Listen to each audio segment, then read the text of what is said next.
The Senate will come to order. I ask everyone to please rise and recite the Pledge of Allegiance. Pledge allegiance to the flag of the United States of America and to the republic for which it stands, one nation, under God, indivisible, with liberty and justice for all. We are joined by Rabbi Mordecai Rubin of the Colony Chabad Jewish Center in Loudonville, who will deliver today's invocation. Rabbi.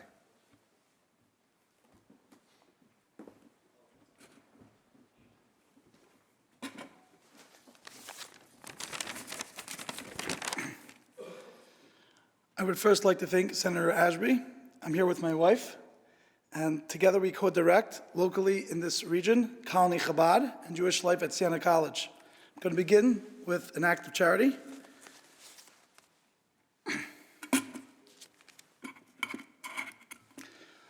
Almighty God, Master of the universe, the members of this esteemed body, the New York State Senate, convene here today to fulfill one of the 7 commandments which you issued to Noah and his family after the great flood, the commandment that all society be governed by just laws. As stated in the book of Genesis and its sacred commentaries, you issued at that time the following 7 laws: to worship you and you alone, never to blaspheme your holy name, not to commit murder, respect human life, not to commit adultery, incest, or any sexual misdeeds, not to steal, lie, or cheat, not to be cruel to any living creature, and that every society be governed by just laws, based on the recognition and acknowledgement of you, O God, as a sovereign ruler of all humankind and all nations. Grant, Almighty God, that the members of the New York State Senate constantly realize that by enacting just laws, they are doing your will. Almighty God, I beseech you today to bless the Senate and the entire state and nation in the merit of 2 spiritual giants of our time and of our country and state, Rabbi Yosef Yitzchak Schneerson of saintly memory, the 6th Chabad and Lubavitcher Rebbe, and his successor, our Rebbe and inspiration, Rabbi Menachem Schneerson, as we soon approach the 10th day of the Hebrew month of Shvat. This Saturday, this Shabbat, will mark 75 years, the 75th anniversary of the transition of their leadership. It is a day of reflection and action, and one which should energize us to be God-conscious beings. Their holy mission continues through our acts of goodness and kindness, hastening the harmonious era of the Messianic redemption. Ultimately, we ask of you, O God, to usher in the era of redemption, when there will be no more war and strife, and all humankind will know you. As the prophet Isaiah states, the earth shall be full of knowledge of God as the waters covers the sea. And let us say, Amen.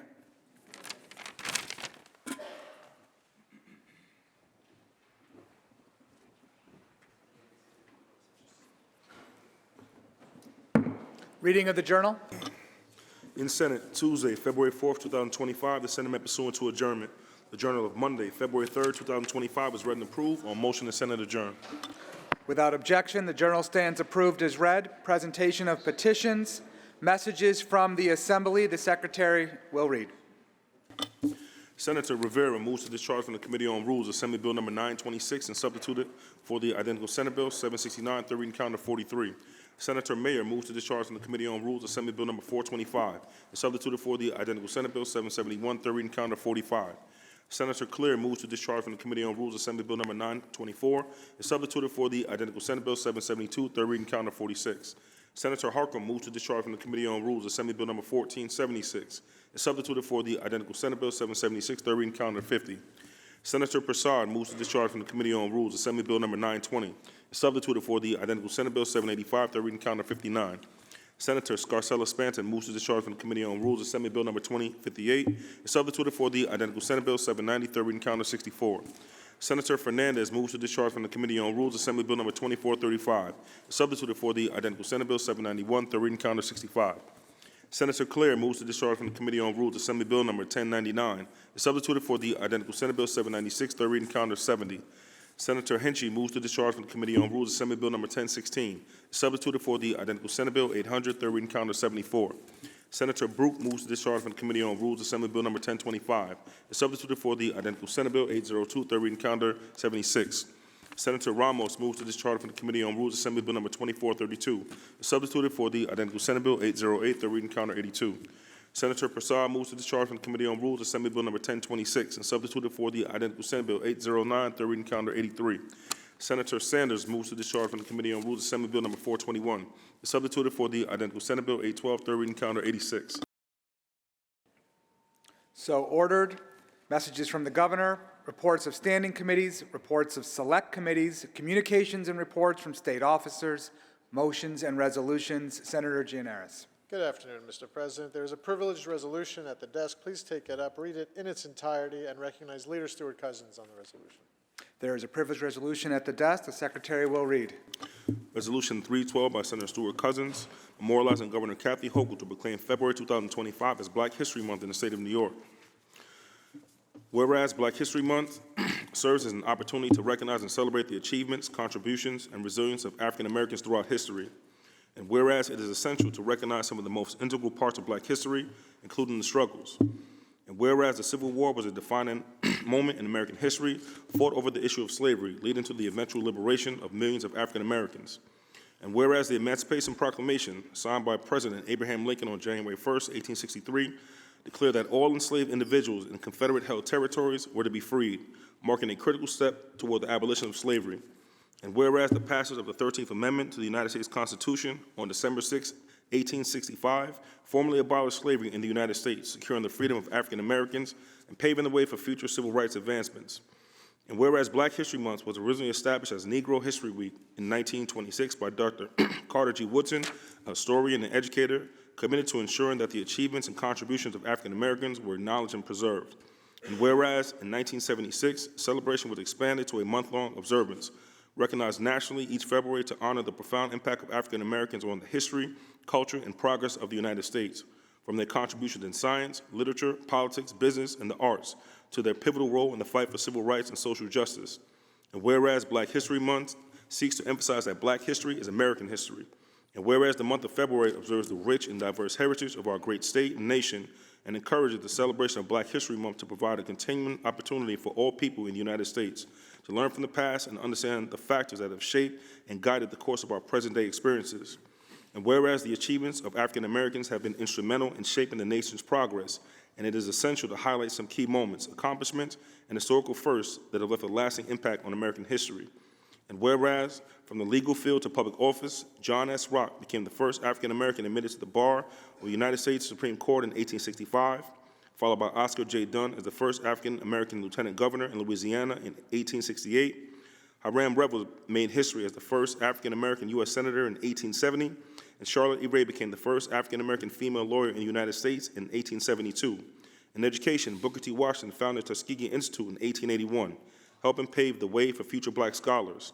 In athletics, George Polk won an Olympic medal in 1904, and Jesse Owens defied racial prejudices with 4 gold medals at the 1936 Berlin Olympics. In innovation, Bessie Coleman became the first African-American woman to earn a pilot's license in 1921. Garrett Morgan invented a modern traffic signal and received a patent in 1923. In the arts, Hattie McDaniel became the first African-American to win an Academy Award in 1940, while Gwendolyn Brooks became the first African-American writer to win a Pulitzer Prize in 1950. And whereas breaking barriers in civil rights, law, and politics, Brown versus the Board of Education led to desegregation in schools in 1954, and Ruby Bridges, at 6 years old, became the first African-American child to integrate an all-white elementary school in the South in 1960. Thurgood Marshall became the first African-American Supreme Court justice in 1964. Shirley Chisholm was the first African-American woman elected to Congress in 1968. Douglas Wilder became the first African-American governor in U.S. history in 1989. In science and space, Guion Bluford became the first African-American astronaut in space in 1983, while Mae Jemison followed as the first African-American woman in space in 1992. Toni Morrison made literary history as the first African-American woman to win the Nobel Prize in Literature in 1993. And whereas African-Americans have also made great strides in leadership, Carol Moseley Braun becoming the first African-American woman to serve in the U.S. Senate in 1995, Colin Powell is the first African-American U.S. Secretary of State in 2001, and Condoleezza Rice becoming the first African-American woman in that role in 2005. And whereas the impact of African-American contributions to the moral fabric and history of this great nation are ever-growing and unprecedented, more recently, on January 20th, 2009, Barack Obama became the first Black president of the United States, earning his wife, Michelle Obama, the same distinction in her role as First Lady. And whereas more notable African-American trailblazers who serve as a testament to the success, growth, and strength of our nation are Cheryl Boone Isaacs, who became the first black president of the Academy of Motion Picture Arts and Sciences in 2013. Paulette Brown, the first black woman to become the American Bar Association president in 2015. Dr. Carla Hayden, the first black librarian of Congress in 2016. Jennifer King, the first full-time black woman NFL coach, heading the Washington Commanders in 2020. Kamala Harris became the first female and the first black and Asian American vice president of the United States in January 2021. Lloyd J. Austin had the unique distinction of being the first black United States Secretary of Defense, sworn in on January 22, 2021. Maya Angelou, the first black woman to appear on U.S. currency in 2022. Ketanji Brown Jackson made history in her becoming the first black woman to serve on the United States Supreme Court on June 30, 2022. Karine Jean-Pierre became the first black and LGBTQ White House press secretary in 2022. And Sika Henry, the first black woman to be recognized as a professional triathlete in the United States, was inducted into the National Black Distance Running Hall of Fame in 2022, and all of whom encompass the more powerful black individuals who pushed through countless obstacles to earn the respect of their peers in this great state and nation. And whereas, furthermore, Fred Perpall was elected to serve as the 67th president of the United States Golf Association in 2023. Also in 2023, Kirsten Neuschwanger made history as the first black woman to graduate from the U.S. Air Force Academy's pilot training. Victor Glover was selected as the first astronaut to orbit the moon as part of NASA's Artemis II mission in 2024. Simone Biles became the most decorated American Olympic gymnast in history on July 30th, 2024. And on February 2nd, 2025, Beyonce became the first woman to win a Grammy for Best Country Album with Cowboy Carter. And whereas in recognition of the vast contributions of African Americans, a joyful month-long celebration is held across New York State and across the United States with many commemorative events to honor and display the cultural heritage of African Americans.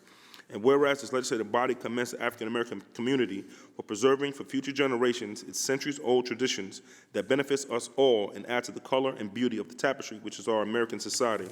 Now, therefore, be it resolved that this legislative body pause in its deliberations to memorialize Governor Kathy Hochul to proclaim February 2025 as Black History Month in the state of New York, and be it further resolved that copies of this resolution, suitably engrossed, be transmitted to the Honorable Kathy Hochul, Governor of the state of New York, and to the events commemorating Black History Month throughout New York State. Leader Stewart Cousins on the resolution. Thank you so much, Mr. President. I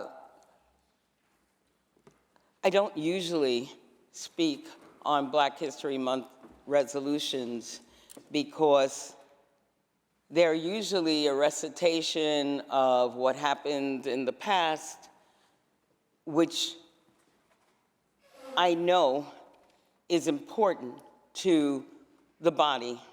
And because we are a body that is diverse and erudite, I have so many colleagues who are able to speak eloquently on the contributions of African Americans to our country, to the world, and I generally step aside, having spoken on King Day, and allow my colleagues to express so much of what remembering Black History Month means to them.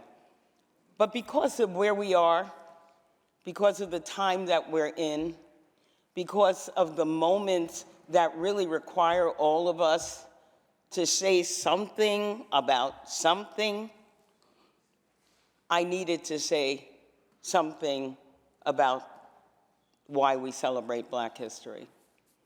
I needed to make sure that in this chamber and in this state, we do not pretend that history is unimportant or easily erased. I stand here because of the ancestors whose shoulders I stand upon. And when we do our resolution, we talk about what happened in the 1800s and what happened in the 1900s. And it's easy for us to pretend that that was so long ago, and that the accomplishments that we see today, so many firsts that we see today, are just a normal and natural thing. And I wanted staff to update the resolution, and that's why we talked about Beyonce and Justice Ketanji Brown. And oh, by the way, this weekend, 2 black quarterbacks will meet at the Super Bowl. But I don't want anybody to assume that all of that was just an organic thing that happened. I don't want anybody to pretend that it was always about merit and never about race, because too many people miss an opportunity to achieve the highest heights because the system said that based on the color of their skin, they could not possibly do any of those things. They could not possibly be able to walk on the moon. They could not possibly be able to quarterback. They could not possibly be able to be wise enough to sit on the Supreme Court bench. They could not possibly, in the case of my father who served in a segregated army, be capable of defending the country.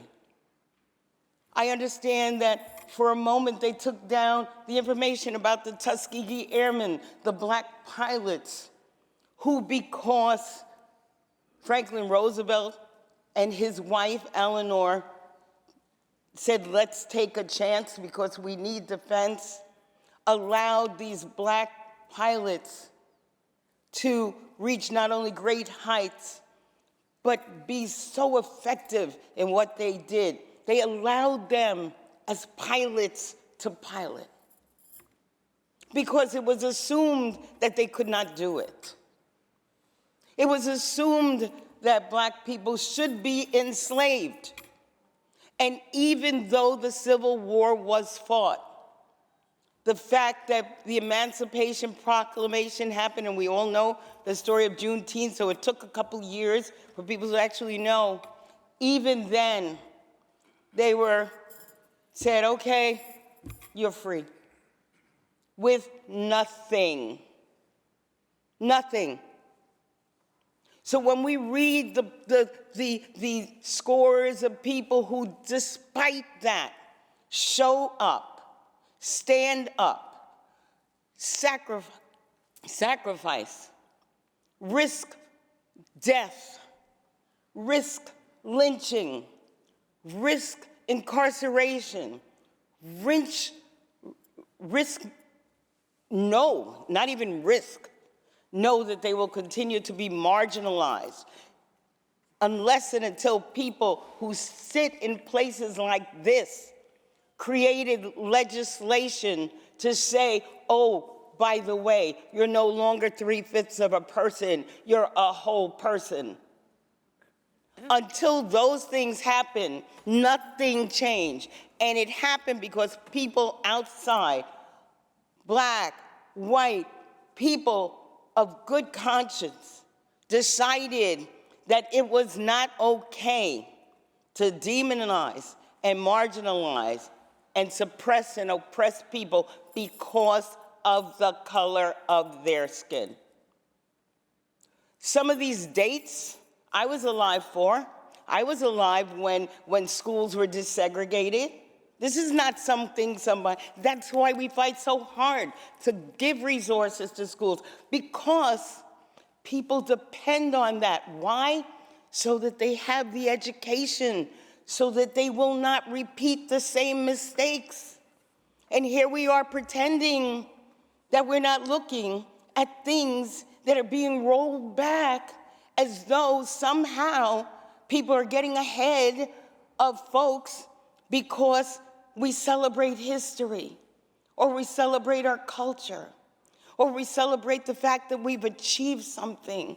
We've achieved something because the American dream is big enough to allow us to achieve it. We have achieved something because people's minds were pure enough to know that you can't continue to leave people behind and think it's perfectly fine. Not when, as the rabbi said, we're supposed to be making just laws.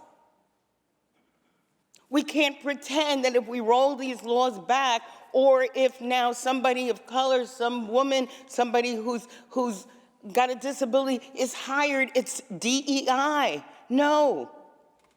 It's right to allow people to do the best they can on behalf of each one of us.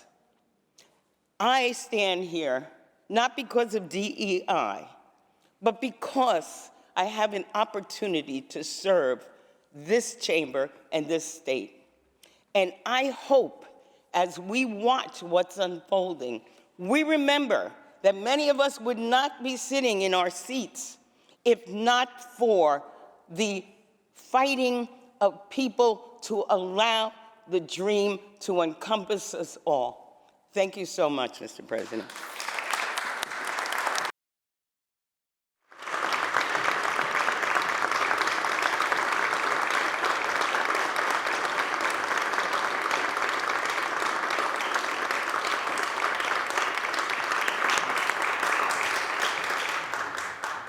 Thank you, Majority Leader Stewart Cousins. Senator Parker on the resolution. Thank you, Mr. President. And I'm not sure I'm happy to be following the leader on this particular day, but it's always a pleasure to be in the company of our leader, who is, history in the making every single day that she leads this great office. So thank you very much for not just your intrepid leadership, but for continuing to be the conscience of this state government here in New York. We are here today again to celebrate Black History Month, a month that was created out of Negro History Week, out of the zeitgeist, if you will, of Carter G. Woodson. Now, a lot of times people don't remember Carter G. Woodson because he was the second brother to graduate from Harvard University, right? Everybody knows W.E.B. Du Bois, right, who was the first. Du Bois, creator of sociology, right? His study, the Philadelphia Negro, was the first sociological work ever recorded. So he's literally the father of sociology. One of the creators at the Niagara movement of the NAACP, what emerged into what we now know as the NAACP. But first, African-American graduate with a PhD from Harvard. Carter G. Woodson was the second. And Carter G. Woodson was a teacher, right, Jabari?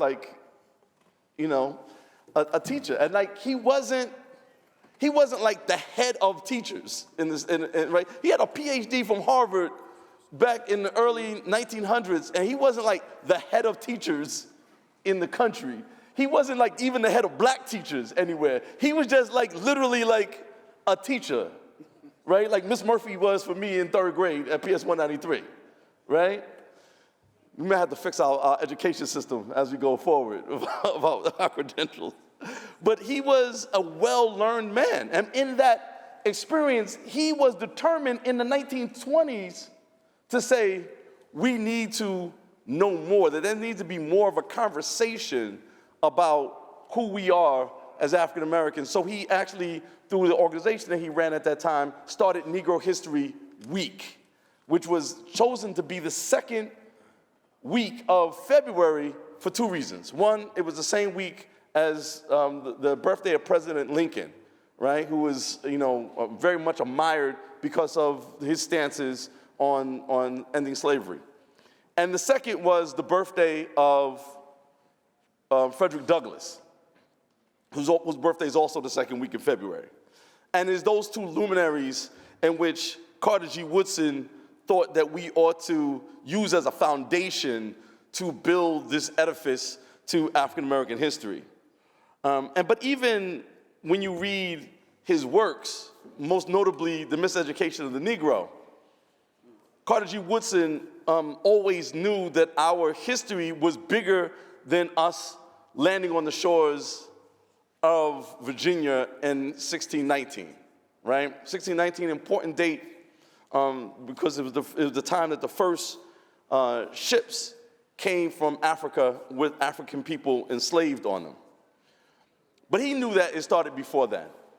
And what I like to refer to, and I'm gonna use it again because I like it so much, is that to understand that there is an African and African American, that we didn't pop up like mushrooms on the shore of Virginia in 1619. That in fact that the first people on this planet were people of African descent, and we know that anthropologically, right? They call her Alice. I don't think that was quite her name, but certainly the name that the anthropologist calls her.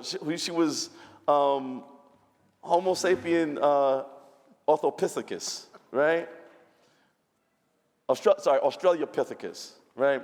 The important thing to know about this anthropologically is that the first humans are found on the continent of Africa, but more importantly, the modern humans the first remnants of the modern humans are found on the African continents, Homo sapiens sapien, right? And so out of that history and the anthropological evidence that we have, we get Ezekwe Arma, who is a West African author who wrote a book called 2000 Seasons. And in it, he begins to talk about the history of African people. And he says that if you want to understand how long African people have been on this planet, he said you would have to go to the ocean. And as you started to walk upon the sand, you would have to count every grain of sand, grain by grain. And when you finish counting every grain of sand on the beach, you would only begin to understand how many seasons African people have been on the earth. He said you then had to walk to the waterline and you would have to start to count the ocean drop by drop. And then when you add that number to the number of grains of sand, you only had a fraction of the number of seasons that African people have been walking the earth. He said you then had to look up to the sky and see the sun and count every ray of sun, ray by ray. And even when you start to add that up with the drops of water in the ocean and the grains of sand on the beach, that you would then only start to understand how long African people have been walking on this earth. They were the first to see the dawn, the first to call the name of God, the first to understand mathematics and science and politics and sociology and anatomy. And not because they were better, but simply they were first. And these were the group of people that were chosen to be enslaved in this place and in this land. And so when you see this history, it's important to understand that history is a record of culture and a development of culture. And that's critical to understand because we're in a moment now in which people are trying to erase both that culture and that history, where there is an active attempt to act like people of African descent have contributed nothing to this planet. And let me say this. If you think that it's okay to allow that erasure to happen, you're next. You will be next. We also understand, Mr. President, that history is the record of culture, but culture is the product of history. Culture is a dynamic thing that comes out of the history of particular groups of people, right? And the history and the culture of African people in this land has been one of struggle. Similarly, that we find other groups that have come here, right? And so in that way, there's a uniting force about what makes us America and about what makes us New York, is that we come out of a culture and a history of struggle. And just like we survived those previous times, we will survive this time exactly because we have this history and this culture to lean on. We had a culture that developed in a hostile place where we were denied our history, our dignity, our freedom, and our humanity. Not just within the context of communities, but within the context of even the law that told us that we were not even initially three-fourths human, that we were not citizens, that we were not humans, period. Then in fact, as I refer to anthropology, literally, a lot of people don't know this, literally the discipline of anthropology was built as a scientific explanation of the superiority of white people.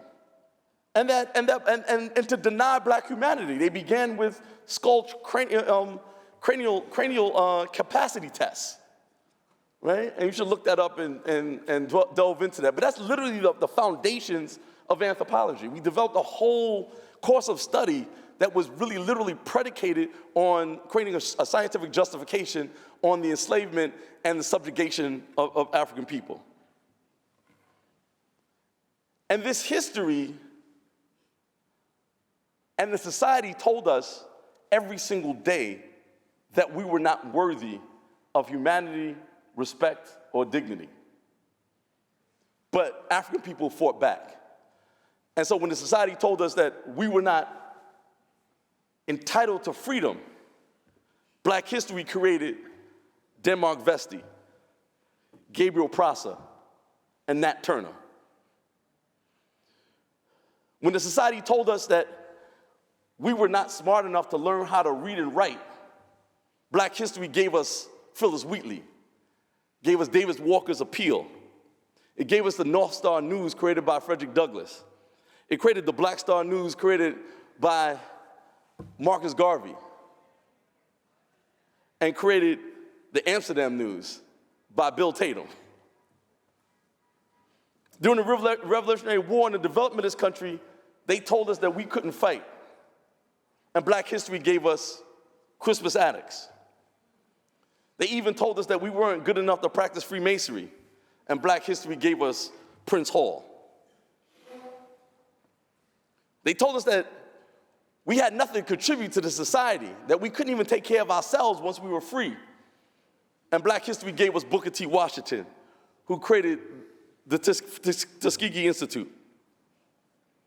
They told us that we couldn't organize ourselves, that we couldn't produce our own nation, that we had no history we should pay attention to. And Black history gave us Marcus Garvey and the Universal Negro Improvement Association. They told us that we didn't have the capacity to go to war or to fight alongside of white soldiers. And Black history gave us the Buffalo Soldiers and the Tuskegee Airmen. They told us that Jim Crow was our way of life and that we were always going to be separate and unequal. And Black history gave us Dr. Martin Luther King Jr., Malcolm X, the Southern Christian Leadership Conference, CORE, the NAACP, the Deacons for Defense, the Black Panther Party, and the Student Nonviolent Coordinating Committee. They told us that we weren't smart enough to go to space. And they gave us and Black history gave us Mae Jemison. They told us that we couldn't perform in the arts. And Black history gave us Hattie McDowell and Leontine Price. They told us that we couldn't be president. And Black history gave us Shirley Chisholm, Barack Obama, and Kamala Harris. They told us that we could not serve on the highest court of the land, that we didn't have the capacity to do that. And Black history gave us Thurgood Marshall and now Ketanji Brown. They told us that we didn't have the physical ability to keep up with whites in the spheres of sports. And Black history gave us Jesse Owens. They told us, even here in the great state of New York, that we could not run the government and did not understand what was happening with finance. And so Black history gave us H. Carl McCall. They told us that the justice in the great state of New York could never be run by anybody black. And Black history gave us Tish James. They told us that if you were going to have somebody be the second in command of the government, that it had to be somebody white.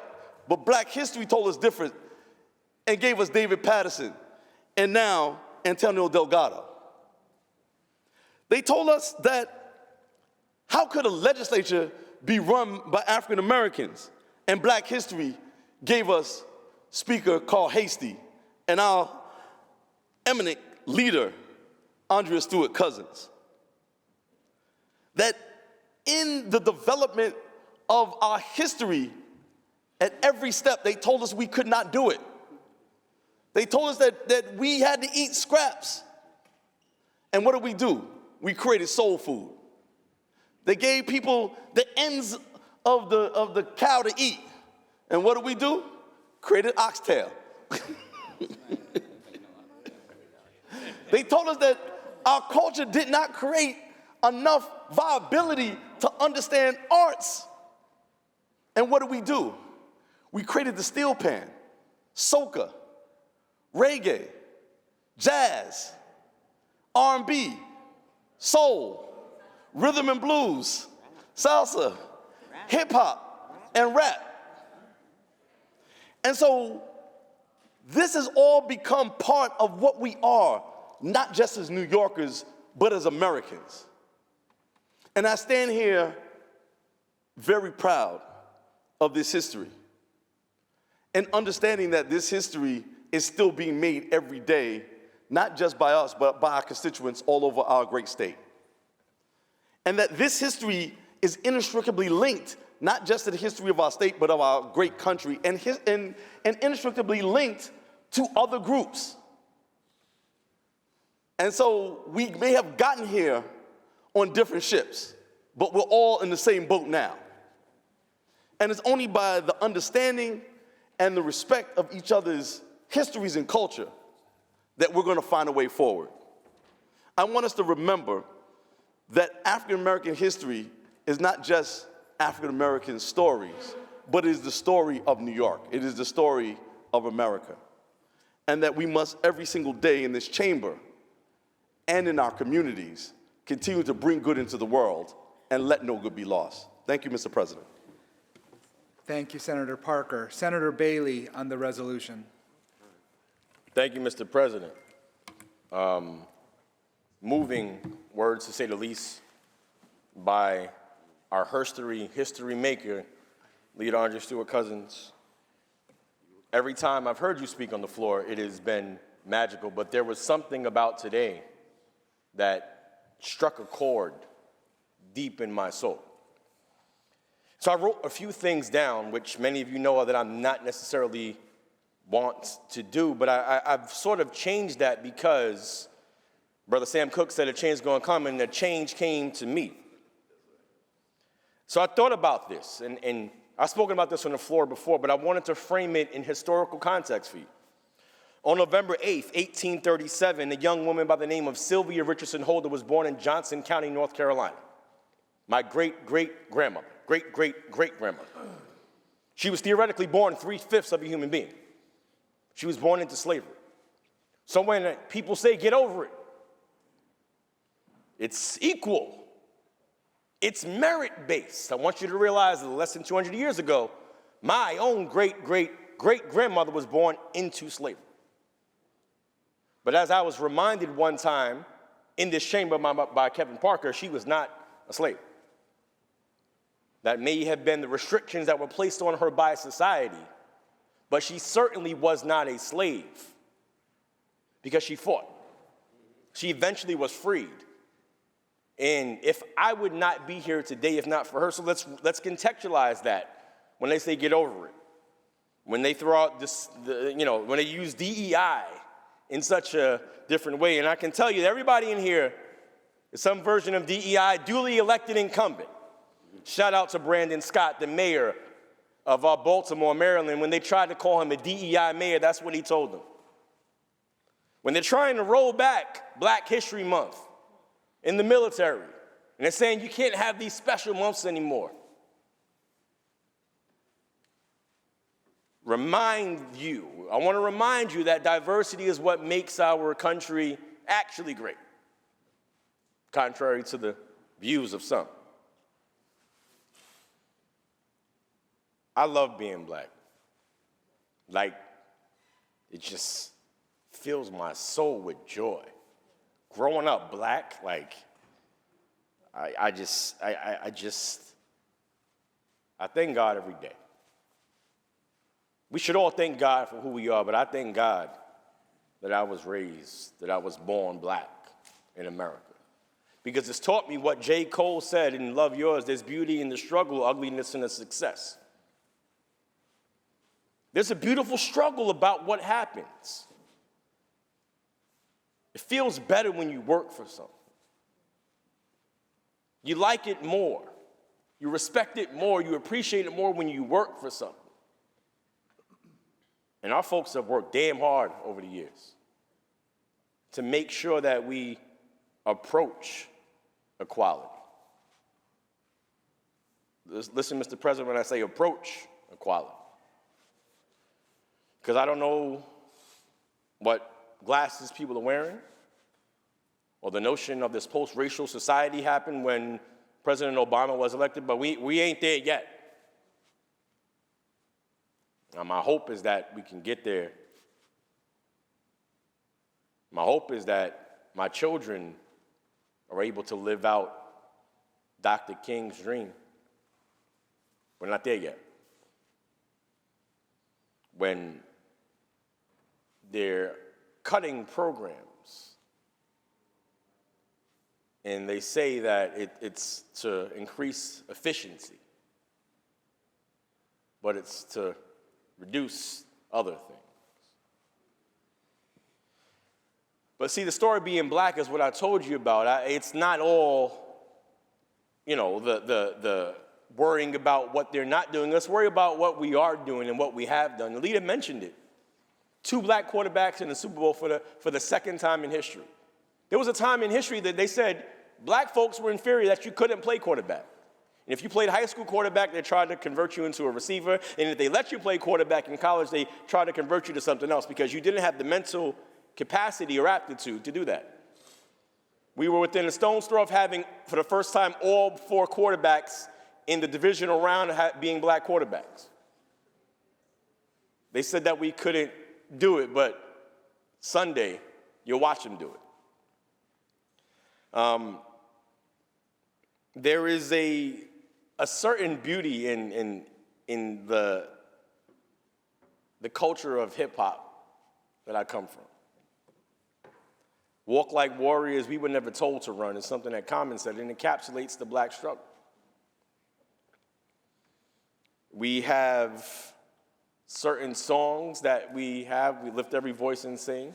The unofficial black national anthem and the second unofficial black national anthem, Before I Let Go by Frankie Beverly and Mays, because if you've ever been to a black function, that's got to be on. But sometimes, like growing up black, you live your life through like the soul music on Sundays, Hal Jackson, 107.5, Sunday Classics, growing up listening to our folks, our voices, our struggle. You can't be what you can't see. And I grew up realizing it's a different world where you come from. My favorite all-time television show, A Different World, showed that not only could black people succeed, not only could they go to college, that they did go to college. And quite frankly, growing up, I thought I was going to go to Hillman. It broke my heart that Hillman wasn't a real college. I thought I was going to pledge Kappa Lambda Nu. It broke my heart to realize that that was not a real fraternity. Did you know that, Mr. President, that within the years of 1987 to 1994, coincidentally around the years that A Different World was on, that HBCU, historically black college and universities, attendance rate and applications went up 25%. You can't be what you can't see. People saw that, you know what? If Dwayne Wayne and Ron Johnson and Whitley Gilbert can do it, damn it, I can too. That is the importance of being able to have positive black voices and positive black people on TV that you can see. Again, You couldn't tell me that I wasn't going to go to Hillman, man. But it is a different world where we come from sometimes. That different world is often fraught with strife, fraught with struggle. But it's the positivity. It's the memes that are shared on social media about growing up black, and the things that you know that your mama said that you can't do in your house, and the things that you know what we couldn't do. There's a shared struggle that we have. As we lift, as we climb, we continue to live out the ideals of our ancestors. I live out the ideals of my great-great-great-grandmother every day. At least I hope I do. But I want to leave you with a couple things. And I want to say this. Talk about my kids all the time. Giada, Karina, and now Julian, the young king. You know, Nas in his song Ultra Black said, we going ultra black, we can't fold the crack. I hope you'll be better than I. Life's precious. So I'm going to give you black history in A to Z. Black folks have been amazingly beneficial for the collective, dynamic and eager, fantastic, genuine and honest, intelligent while being jubilant, kind and true leaders, motivated through our struggle, never nervous, optimistic and powerful, quick-witted, reliable and sensational, talented, understanding our vibrancy and being welcoming. Now, there is no Xeroxing our zeniality as we have yet, as a people, to reach our zenith. That's Black People from A to Z by JB, but you will never know what it's like to be me. That is a struggle of the black man in America, the black woman in America, the black child in America. And I encourage us that we extend the privileges and cordialities of this house, not just in this house, but to everyone's house, to the resident that you live in, to the places that you represent. Please make sure that the virtues of Black History Month extend well beyond February. Thank you, Mr. President. Thank you, Senator Bailey. Senator Sanders on the resolution. Thank you, Mr. President. Thank you for the resolution to Madam Leader. I've been in the business for 30 years. I've seen a bunch of people come and go. I've seen leaders, male, female, black, white. She is the best, you know. She is the best. But I would go a step further, even as I'm having trouble. haven't won this one in 400 years, so give me a little time.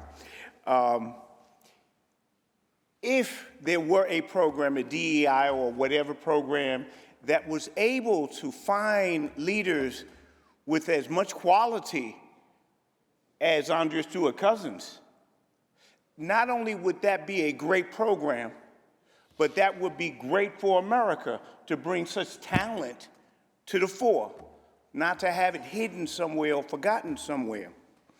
The History Month this year, of course, is a bittersweet thing. Bittersweet.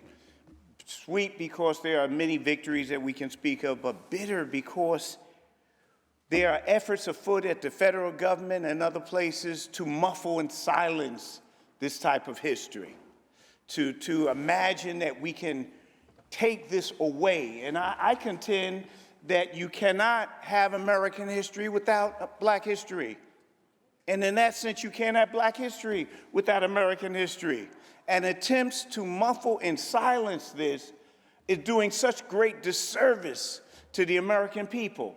It is hurting these students, black and white. It is hurting these people. You're not going to have a whole history here. Let me give you one small example of it. Everybody looks and they've seen the picture of Rosa Parks on the bus. Bold, brave, sitting in the back, sitting there, bold, slight little bit of fear in her eyes, but steely determination. Look carefully, America. There's a white guy sitting behind her. A New Yorker who just happened to be on the bus at that time. He stayed there to make sure she wouldn't get hurt and brutalized. You can't separate black history from white history or American history. Your attempts to do so to those who are doing such damage to your own children and to generations of Americans. There will be a day when people come to their senses and say, oh my God, we were trying to do such horrible things. Every incident of American history moving forward has had all of us involved. We only say black history because we want to make sure it is not forgotten. You can't separate these things. We live in a strange day. We live in a day where it seems that the Civil War is not over, that we're still fighting this stupid battle, a battle which to all Confederates, newsflash, the Union won. Anybody who needs to, let me be the first to tell you, the Union won. You can crawl back under whatever hole you want to and believe whatever you wish. But that battle, we are not going back. New York lost more than 50,000 troops in that battle, most of them white. We should say that we are not going to go back on this battle. For those folk, even if you don't believe in it yourself, you should say, for these folk, we're not going to go back. We are the Empire State, we claim. We are the best that America's got. That may be a scary thought.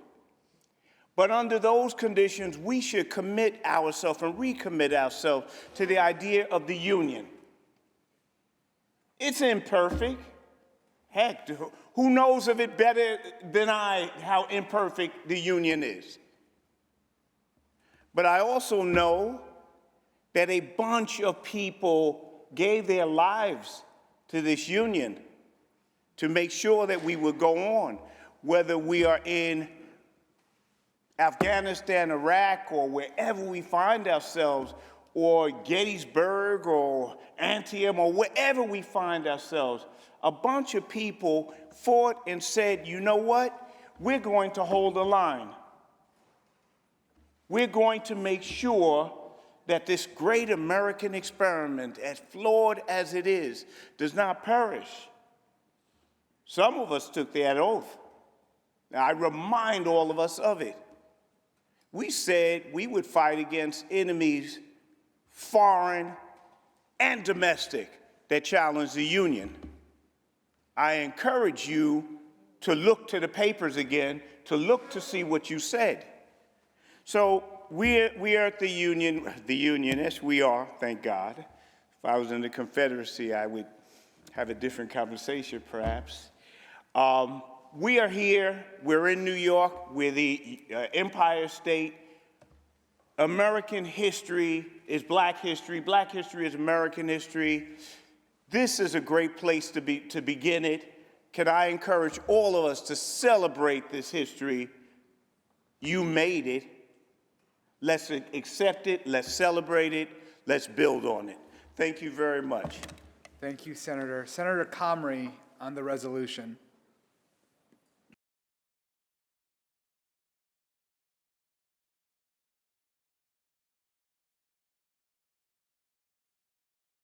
Mr. President.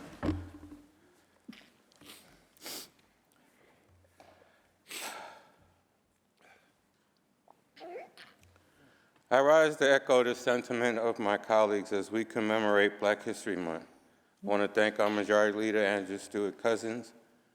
As Senator Sanders said, she's the best of us. We want to thank her for her continued leadership, chronicling, giving the voice, resonance, and significance to the immense, pioneering, and worthy contributions of all African Americans over the past 4 centuries is not only necessary from the standpoint of understanding the past, but even more critical for inspiring the future. Black history is not confined to the history books. Black history encompasses the virtues and values we bring to spaces like this. Black history informs and animates our advocacy and our activism today. There are many, many important avenues advocacy and activism can take. I want to explore one: economic inclusion, especially as it relates to minority and women-owned businesses. There's a consumer side to thinking through shopping locally and how many times a dollar circulates in the neighborhood. There's also a government procurement side. As the saying goes, your budget reflects your values. That is true for you as an individual and in your household. Our budget as a state also reflects our values. With the recently released executive budget, our job as legislators is to ensure that it is crafted in a way to ensure equity, access, and inclusion. The actions of the federal government and the U.S. Supreme Court to stifle long-term gains, to do away with DEI, affirmative action, to end the celebration of Black History Month in spaces that we have fought hard to make gains, speaks to the sense of urgency we should all have to promote tolerance, pride, and agency for all people. When we build upon a legacy of upholding human dignity, when we work towards ending structural racism, when we advance health and economic equity, and when we defend and expand voting rights, things that we have done here in this legislative body, we are building on that vision and the values that Black History Month represents. We, colleagues, are pioneers, creators, innovators, and change agents, doing the things that our constituents want to see us do to improve this state. Supreme Court Justice Louis Brandeis famously observed, "The most important political office is that of the private citizen." I proudly represent Queens County, home to trailblazing figures who have shaped history across journalism, music, and culture. We celebrate the legacy of Gwen Ifill, a groundbreaking journalist, television, and news anchor. In 1999, she made history as the first African-American woman to host the nationally televised U.S. public affairs program, the Washington Week in Review. Queens is home to many jazz legends, from James Brown, who made a home there, many other folk that made a home there. Satchmo was there and still has a house in Elmhurst, which I would invite you to go see. As early, also to musical icons like Nas Jones, a Grammy Award-winning rapper, songwriter, record producer, and actor who last year we welcomed him to this chamber to celebrate the 30th anniversary of his debut album, Illmatic, a project that remains one of the most influential in hip-hop history. Queens continues to produce leaders, innovators, and cultural icons who inspire generations. Their contributions remind us of the legacy of our borough and the importance of uplifting those who paved the way for the future. We also have everyday heroes, including the first African-American speaker of the New York City Council, Adrian Adams, straight out of South Jamaica, Queens. These are the voices of our new generation that stand on the shoulders of Queens leaders, early Queens leaders like Roy Wilkins, Guy Brewer, and my predecessor in the City Council, Archie Spigner. We have to remember, though, that our history needs to be maintained and that our dignity and respect to others need to be maintained also. And I bring that up to say that the tragedy that happened to Robert Brooks and Marcy Correctional Facility should not be anything that our state should do anything but push to make sure that those people that violently attacked and murdered him while he was in the custody of the state, shown by the disturbing footage released by the Attorney General, reveals the horrific circumstances, and he lost his life. This is a stark reminder of the deep-rooted issues of brutality and racial injustice that still persist in our country. We must be clear, no human should ever be treated in such a dehumanizing manner. The justice system must operate with fairness and transparency, ensuring that this case is investigated and that these people be put in jail. We cannot allow to continue our prison system to be a place where violence and disregard for life are tolerated. And we want to give our deepest condolences to their family. We also need to make sure that our voice is critical to the kind of politics that we need to have. The politics of public policy, the politics of making sure that our government pursues that the kind of communities that we all live in come through these challenges and come out stronger and better.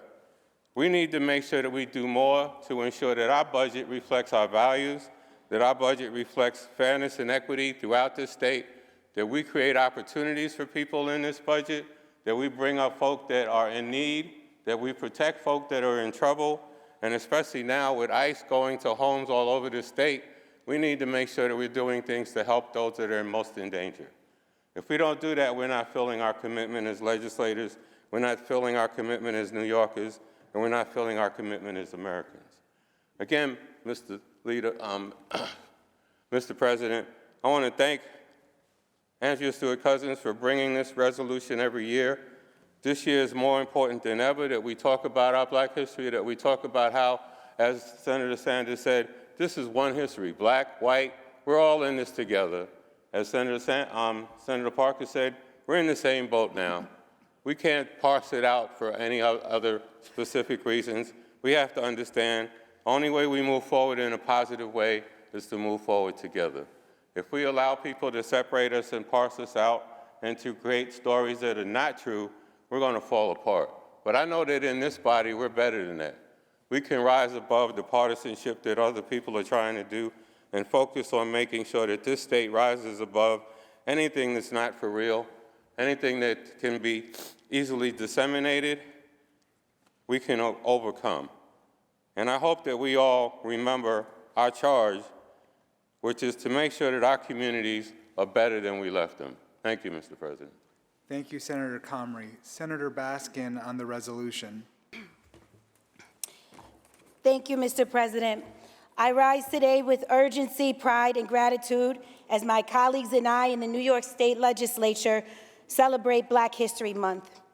Mr. President, my urgency reflects the frantic efforts, not new, but ever so present, of those occupying the White House to reverse initiatives designed to uplift Black people after centuries of oppression. My pride reflects the joys, the gifts, and the sovereignty bestowed upon me by my ancestors. I am Black American of African descent and proud of it.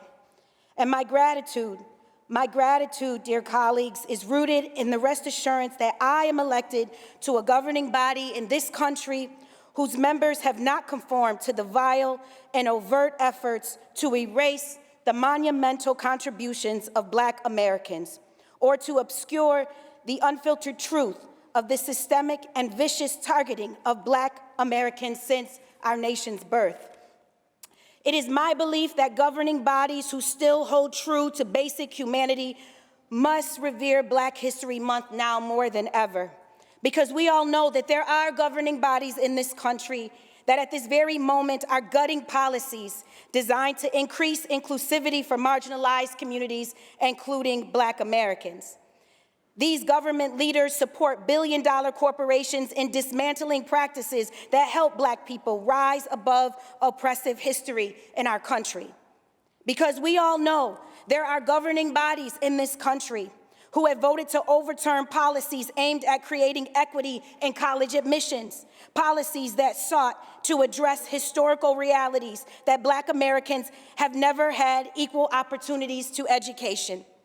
We know that there are courts in this country rejecting the John Lewis Voting Rights Act, because we all know that there are governing bodies in this country who have voted to ban books and educational materials that teach Black history to children, because each and every one of us know the harmful governmental policies of yesteryear that in the very city that I represent, Buffalo, New York, redlining, for instance, a discriminatory practice of denying or limiting financial services to certain neighborhoods based on race, was intentionally designed in Buffalo to create Black neighborhoods entrenched with poor housing stock, which is why so many Black children in Buffalo suffer from lead poisoning.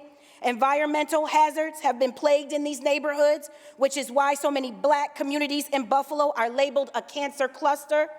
And food deserts persist, leaving Black communities without access to healthy and affordable food, which is why the tragedy unfolded in my community, where a grocery store in a Black neighborhood was targeted by a barbaric white nationalist who drove hours simply to murder 10 Black residents and seriously wounded 3, just because they were Black. There are government bodies in this country that are doing everything right now in their power to erase Black history and, by extension, erase Black people. So again, colleagues, today I rise with gratitude. Gratitude to the New York State Legislature for your continued support of this great tradition.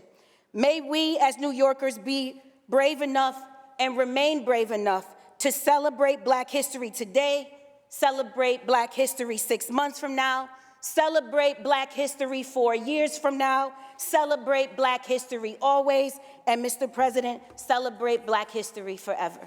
Thank you. Thank you, Senator. Senator Webb on the resolution.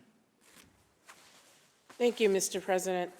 I want to, again, echo my complete gratitude to all my colleagues who have spoken today. Of course, the Senate Majority Leader, no surprise, always sets the bar very, very high. And we need leadership like hers, not just today, but every day, as we as legislators, but first of all, as public servants, navigate this treacherous time that we know the power and the significance of policy, good public policy that can build and not destroy. I wanted to share a poem by one of our ancestors who became an ancestor last year, a great leader and poet, also a soror of mine, and that is Nikki Giovanni. And in this particular poem, she talks about the importance of Black History Month and what it means to everyone. And she says, if Black History Month is not viable, then wind does not carry the seeds and drop them on fertile ground. Rain does not dampen the land and encourage the seeds to root. The sun does not warm the earth and kiss the seedlings and tell them plain, you're as good as anybody else, and you've got a place here too.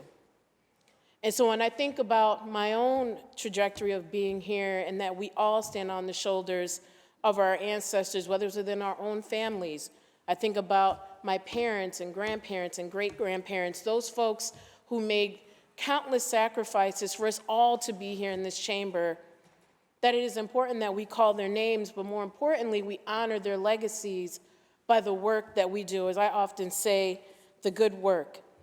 Black History Month is an opportunity to not only remember contributions of Black leaders here in America, but it is a call to action. It is a reminder of our shared humanity that the work we must do, not only as public servants, but as good human beings, that when we take the time to honor and lift up the contributions of Black Americans, of all of the ways in which diversity is our strength, it is us centering our shared humanity. It allows us to not only coexist, but to thrive.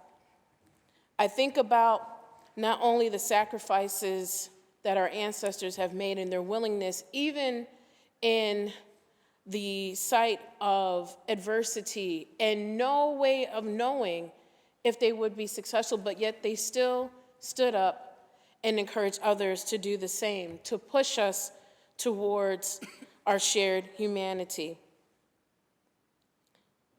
For this moment and this time, I encourage all of us in this chamber to not only acknowledge and support this resolution by voting aye, but I encourage all of us to not only think about, but more proactively think about the legacy we are leaving for not only our communities, our children, and those coming after us to reflect on this moment in time and ask ourselves, how are we, as not only legislators, as public servants, as good human beings, working to ensure that the legacy of our shared humanity lives on in the good deeds that we do, because we all benefit from it.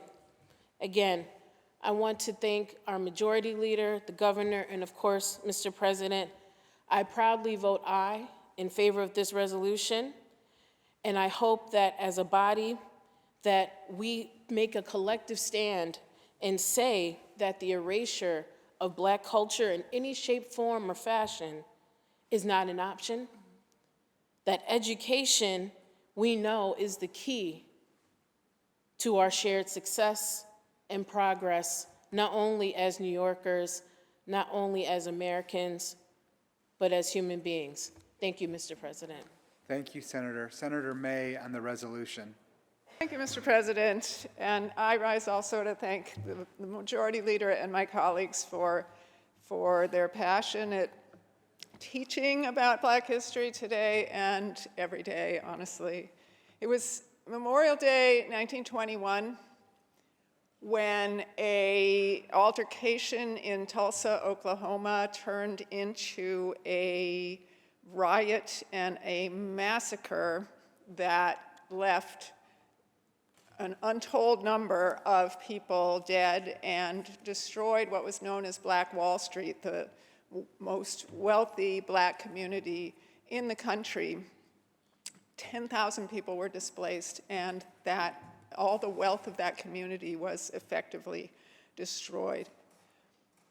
It was not until 2001, 80 years later, that the official report of that massacre was published.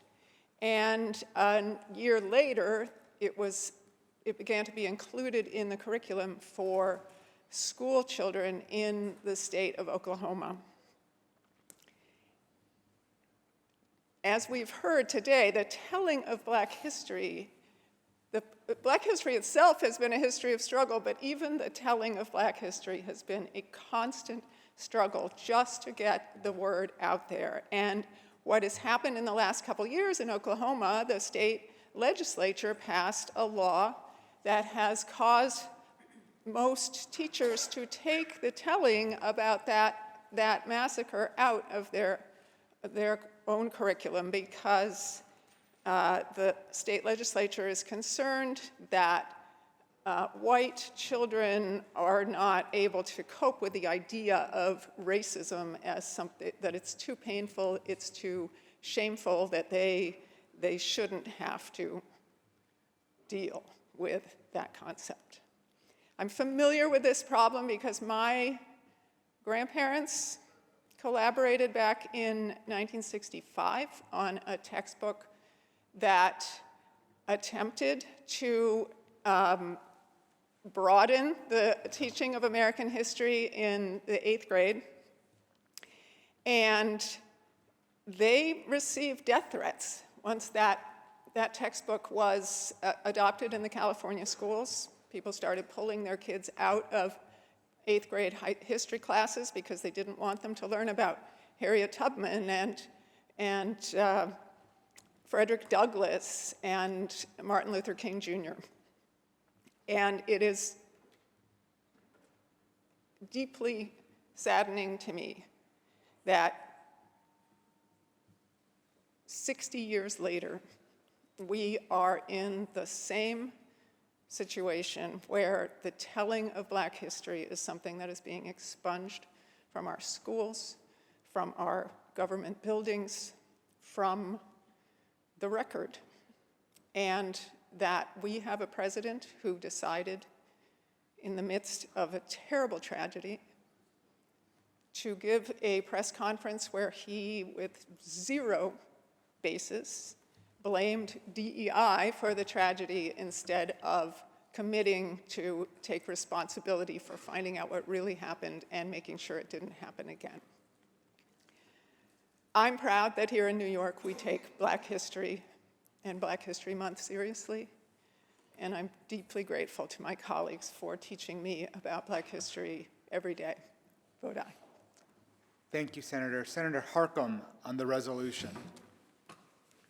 Thank you very much, Mr. President. I want to thank our Majority Leader for bringing this resolution forward. I want to thank her for her remarkable remarks on the floor. I want to thank my colleagues for speaking your truth and telling your stories. I rise today because I have constituents who want to know that I have their back and that we in this chamber have their back. As their stories are diminished, their history and their truth is under threat, as has been told by my colleague about the diminishment of Black History Month, U.S. military, threats to textbooks, threats to the public school funding, and the end of efforts to encourage diversity both in government, in our academia, in the workplace. This is deeply troubling to many of my constituents because it diminishes people. It says that you are not worthy to have a seat at the table.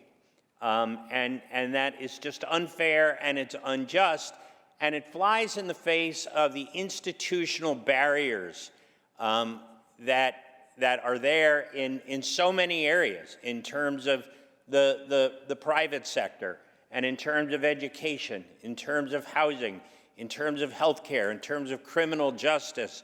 The data is still there to indicate that there are systemic barriers there. I thank my colleague from Buffalo for talking about redlining. You look at the Regional Plan Association data, New York City suburbs are the most segregated suburbs in the country. Long Island, the lower Hudson Valley, where I live, the most segregated suburbs in the country. And that is because of the legacy of housing policy that you described, redlining and other housing policies that prohibited folks of color from having access to zip codes of opportunity.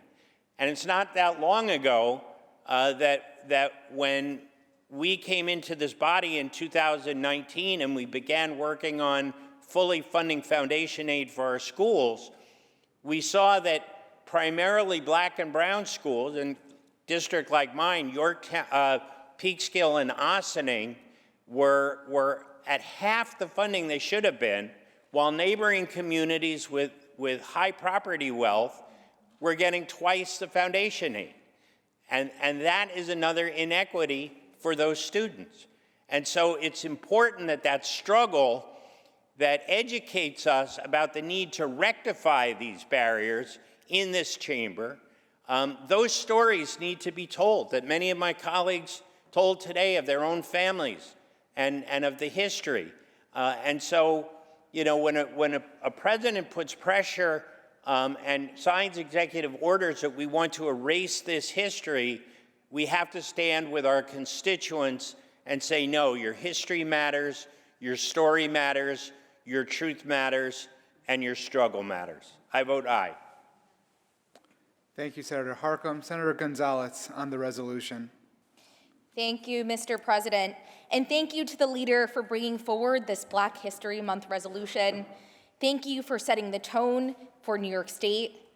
While the federal government is busy banning the celebration and study of Black history and so much more, here in the state legislature, we know better. We know that Black history is our history. We know that we are who we are because of the contributions Black Americans and Black New Yorkers have made in our state and in our country.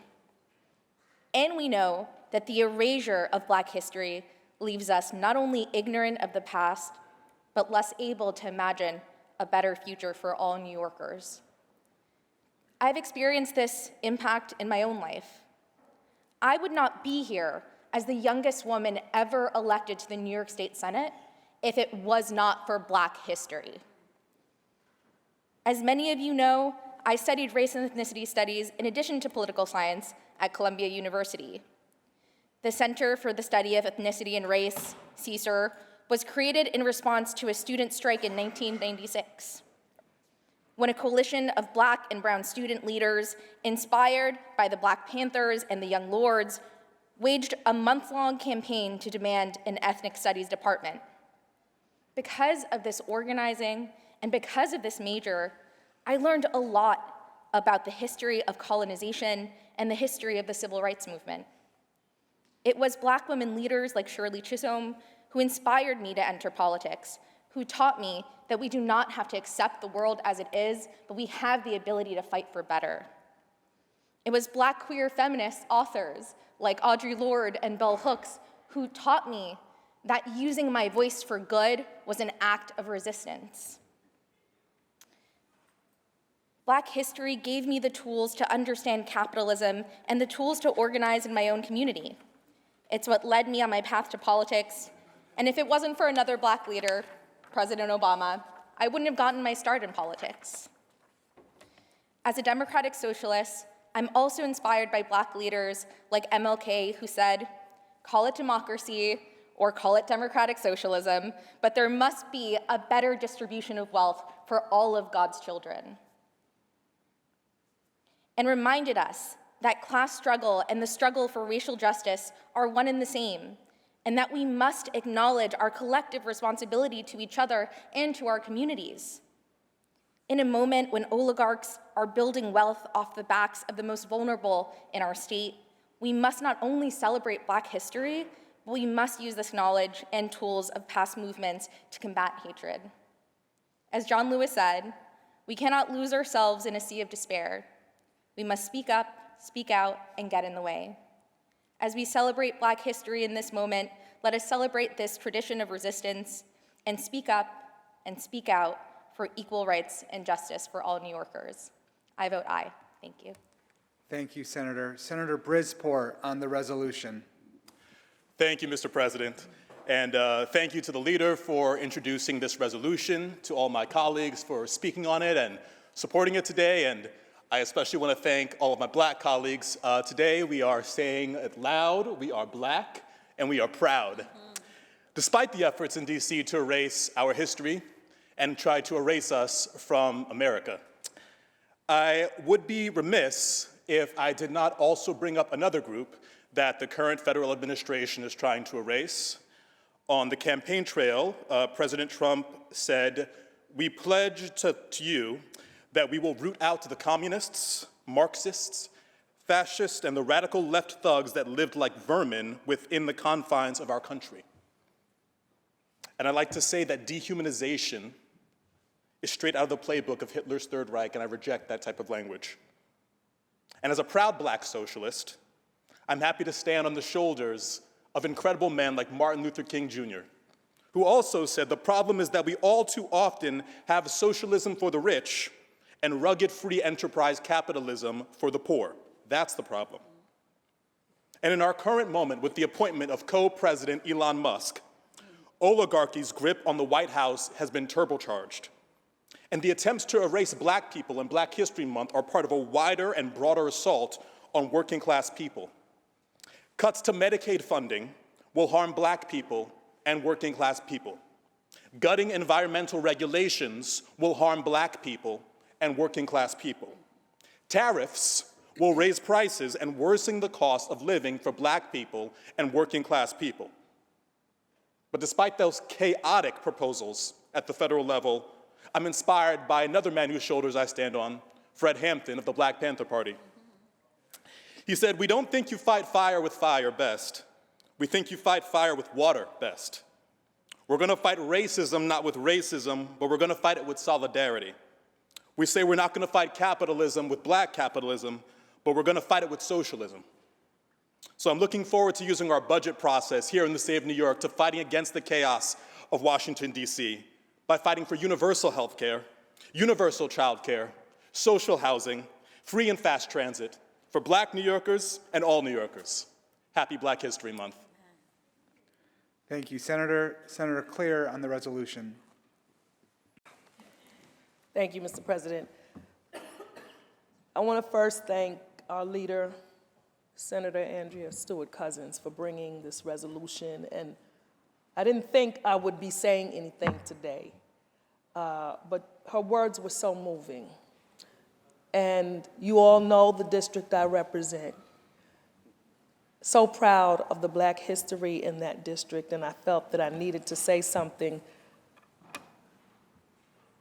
The first Black man in the legislature, the New York State Legislature, was one of 11 children born into slavery. Got himself elected from Harlem in 1917 into the State Assembly. The first Black woman to get elected in the State Senate, Constance Baker Motley from Harlem. I have to say that I have watched her life long before I even thought I would be a senator. This is the person who wrote the legal brief for Brown v. Board of Education, which opened the doors for so many, all of us, to be educated, Black and otherwise. And there's a quote of hers that just struck me today. When asked about her achievements, which were many, far beyond the New York State Senate, she said, "I rejected the notion that my race or sex would bar my success in life." That's such an important quote, and that is the very epitome of why we have to preserve Black history. Black children, Black boys, Black girls, Latina girls, boys need to know that for themselves. They need to see someone who overcame some of the most difficult circumstances. Our Black history is not just about the pain that some people say we're putting on others. It's about the victories. It's about the overcoming. It's about the surviving. And it's about hope.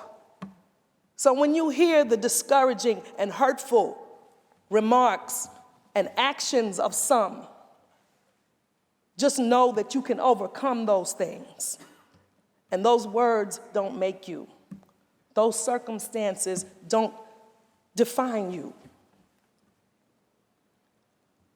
I proudly represent a district that includes Harlem, where the historic March on Washington was planned on West 130th Street by A. Philip Randolph and Bayard Rustin.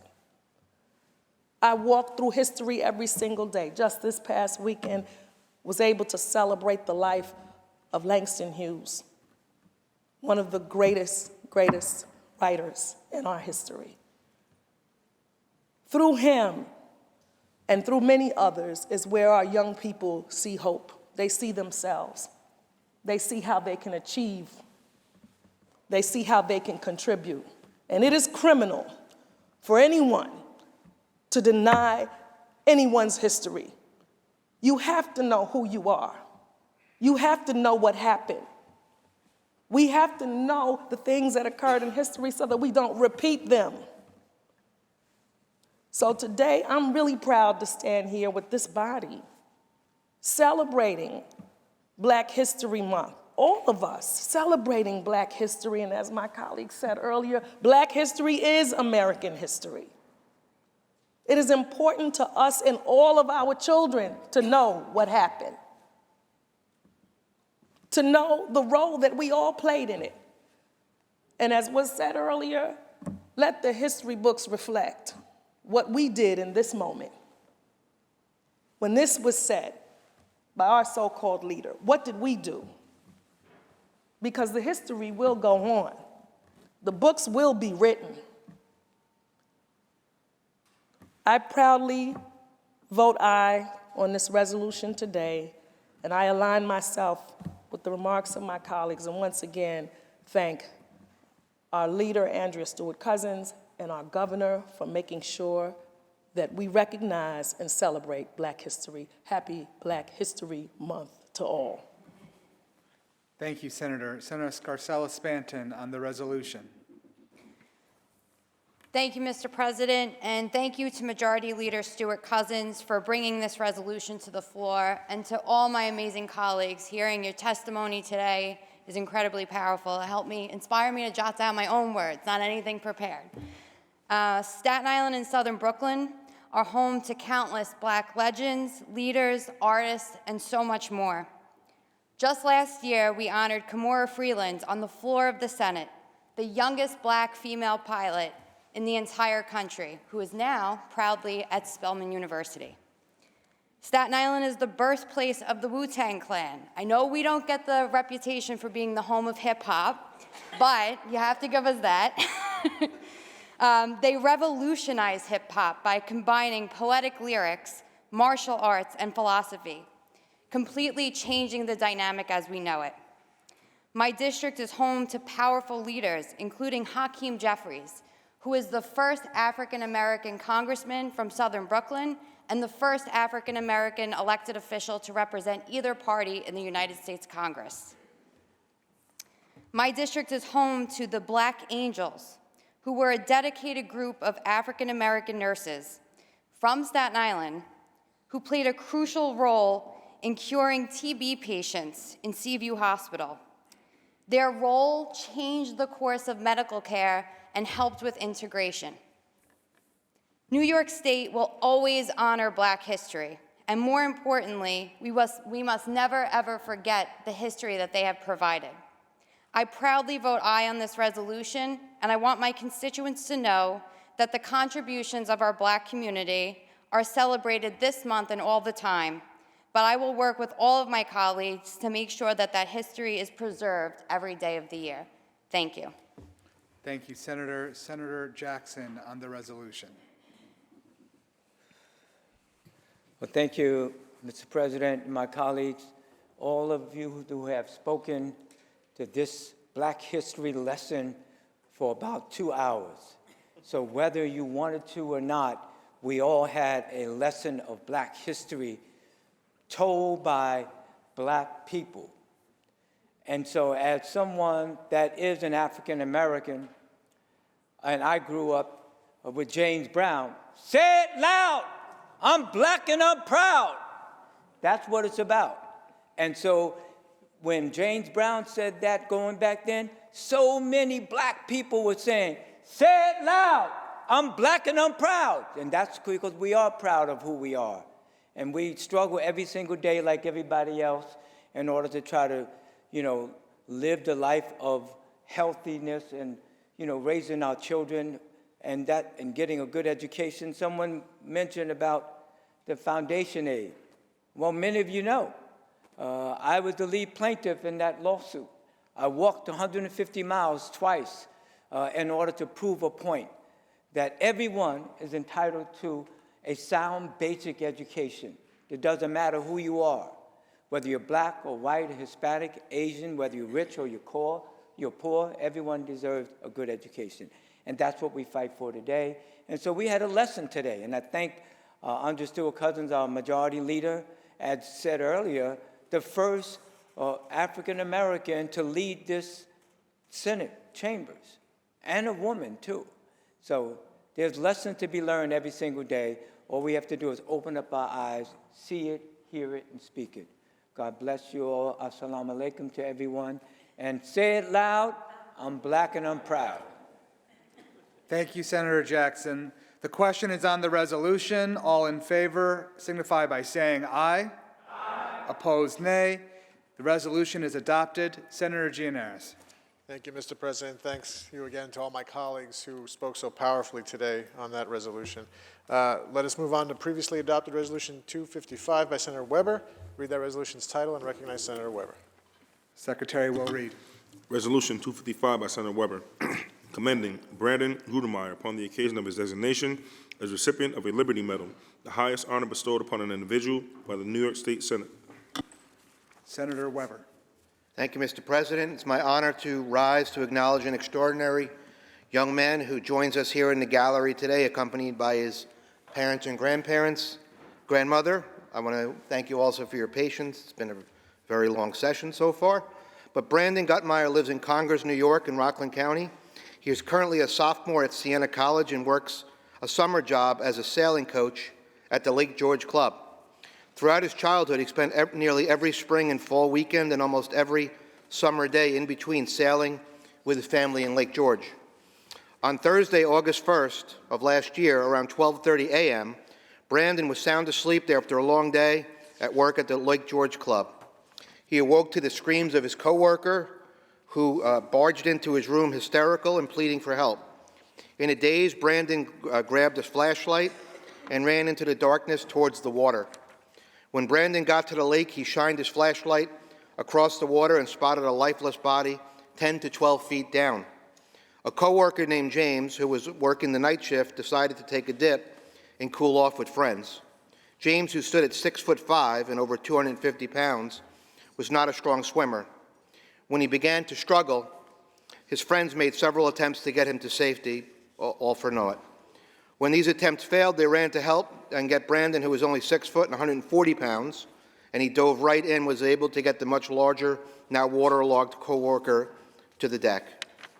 James had turned blue and had no pulse. It was believed he had spent about 6 minutes at the bottom of the lake. Brandon and his friend Eric took turns performing CPR and doing chest compressions. After about 2 minutes, they got him to cough up the water, but he remained unconscious. James was barely alive when paramedics rushed him away, but he was still alive. He spent over a week in a coma, and his prognosis was grim, but he did wake up. He stunned doctors a month later when he was taken off a heart-lung machine. Still, a full recovery was thought to be unlikely, but that's exactly what happened. The decision to transfer James to Albany Medical Center right here and get him on the state-of-the-art equipment was a factor in his recovery. But if it were not for the heroic actions of Eric Van Auken and Brandon Guttmeyer, James would not have survived. The Liberty Medal is a symbol of courage given to a few New Yorkers who demonstrate acts of heroic and humanitarian acts for others, and is the highest honor given to an individual by the New York State Senate. Brandon's quick thinking in the face of crisis not only demonstrates his resourcefulness, but also his courage during those critical moments on the docks. His bravery and perseverance serve as a strong representation of how we should all strive to act. I'm proud to call him a constituent, and it is with great honor that I present him with the New York State Senate resolution and Liberty Medal to Brandon Guttmeyer. And Mr. Speaker, please extend Brandon and his family with all of the courtesies of this great body. Thank you. Thank you, Senator Weber. To our guests, I welcome you on behalf of the Senate. We extend to you the privileges and courtesies of this House. Please rise and be recognized.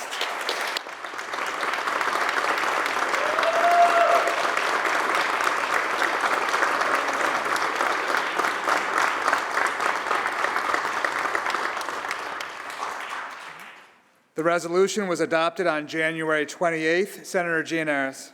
The resolutions we took up today are open for co-sponsorship. The resolution is open for co-sponsorship. Should you choose not to be a co-sponsor on the resolution, please notify the desk. Senator Gianaris. The Secretary will read. Calendar number 43, Assembly number 926 by Assemblymember McDonald, an act to amend the chapter of the law 2024. Read the last section. Section 2, this action take effect immediately. Call the roll. Adabo, Gianaris, Kruger, Ort, Stewart Cousins, White. Announce the results. Ayes 62. The bill is passed. Calendar number 45, Assembly number 425 by Assemblymember Otis, an act to amend the insurance law. Read the last section. Section 2, this action take effect on the same date and in the same manner as a chapter of the laws 2024. Call the roll. Adabo, Gianaris, Kruger, Ort, Stewart Cousins, White. Announce the results. In relation to calendar 45, voted in the negative, Senator Walzek. Ayes 61, nays 1. The bill is passed. Calendar number 46, Assembly number 924 by Assemblymember Paulin, an act to amend the chapter of the laws 2024. Read the last section. Section 2, this action take effect immediately. Call the roll. Adabo, Gianaris, Kruger, Ort, Stewart Cousins, White. Announce the results. Ayes 62. The bill is passed. Calendar number 50, Assembly number 1476 by Assemblymember Pretlow, an act to amend the public health law. Read the last section. Section 2, this action take effect immediately. Call the roll. Adabo, Gianaris, Kruger, Ort, Stewart Cousins, White. Announce the results. In relation to Calendar 50 voted in the negative. Senator Walzek. Ayes 61, nays 1. The bill is passed. Calendar number 59, Assembly number 920 by Assemblymember Levine, enactment of the penal law. Call the roll. Oh, sorry, read the last section. Section 9, this act shall take effect on the same date and in the same manner as a chapter of Law 2024. Call the roll. Adabo, Juniores Kruger, Ort, Cousins, White. Announce the results. Ayes 62. The bill is passed. Calendar number 64, Assembly number 2058 by Assemblymember Cunningham, enactment of the Veteran Services Law. Read the last section. Section 2, this act shall take effect immediately. Call the roll. Adabo, Juniores Kruger, Ort, Cousins, White. Announce the results. Ayes 62. The bill is passed. Calendar number 65, Assembly number 2435 by Assemblymember Cruz, enactment of the Veteran Services Law. Read the last section. Section 2, this act shall take effect on the same date and in the same manner as the chapter of Law 2024. Call the roll. Adabo, Juniores Kruger, Ort, Cousins, White. Announce the results. In relation to calendar 65, voted in the negative, Senator Walzek. Ayes 61, nays 1. The bill is passed. Calendar number 70, Assembly number 1099 by Assemblymember McDonald, enactment of the Elder Law.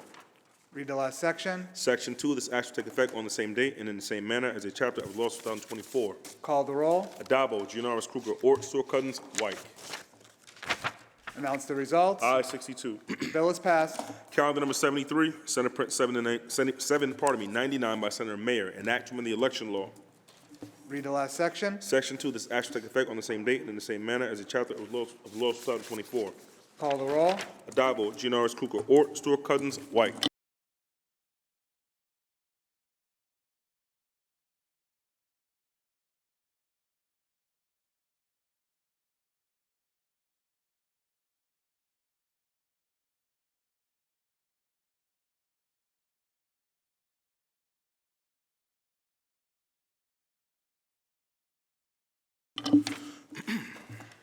Announce the results. In relation to calendar 73, those senators voted in the negative are Senators Ashby, Borrello, Kenzari Fitzpatrick, Chan, Griffo, Helming, Lanza, Matera, Murray, Oberacker, Ort, Rhodes, Scarcella-Spanton, Tedisco, Walzek, Weber, and White.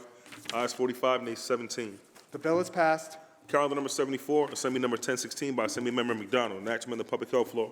Read the last section. Section 3, this act shall take effect on the same date and in the same manner as a chapter of the Law 2024. Call the roll. Adabo, Juniores Kruger, Ort, Cousins, White. Announce the results. Ayes 62. The bill is passed. Calendar number 76, Assembly number 1025 by Assemblymember Solage, enactment of the Public Health Law. Read the last section. Section 2, this act shall take effect immediately. Call the roll. Adabo, Juniores Kruger, Ort, Cousins, White. Announce the results. Ayes 62. The bill is passed. Calendar number 82, Assembly number 2432 by Assemblymember Bronson, enactment of the Labor Law. Read the last section. Section 2, this act shall take effect immediately. Call the roll. Adabo, Juniores Kruger, Ort, Cousins, White.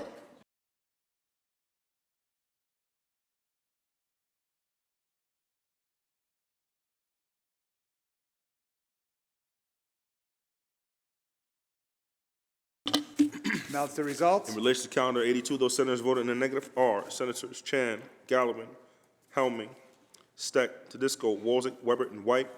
Ayes 54, nays 8. The bill is passed. Calendar number 83, Assembly number 1026 by Assemblymember Solage, enactment of the Public Health Law. Read the last section. Section 2, this act shall take effect on the same date and in the same manner as a chapter of Law 2024. Call the roll. Adabo, Juniores Kruger, Ort, Cousins, White. Announce the results. Ayes 62. The bill is passed. Calendar number 86, Assembly number 421 by Assemblymember Anderson, enactment of the Banking Law. Read the last section. Section 3, this act shall take effect on the same date and in the same manner as a chapter of Law 2024.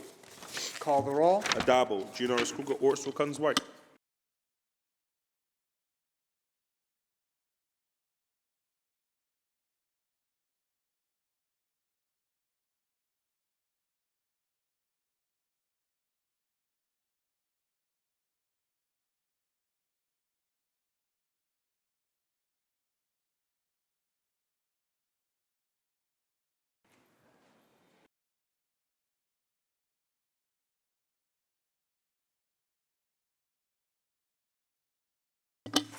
Announce the results. In relation to calendar 86, those senators voted in the negative are Senators Ashby, Borrello, Chan, Gallivan, Griffo, Helming, Lanza, Matera, Palumbo, Rhodes, Steck, Tedisco, Walzek, Weber, and White. Ayes 47, nays 15. The bill is passed. Senator Gianaris, that completes the reading of today's calendar. Is there any further business at the desk? There is no further business at the desk. Move to adjourn until Monday, February 10th at 3 p.m. with the intervening days being legislative days. On motion, the Senate stands adjourned until Monday, February 10th at 3 p.m. with intervening days being legislative days.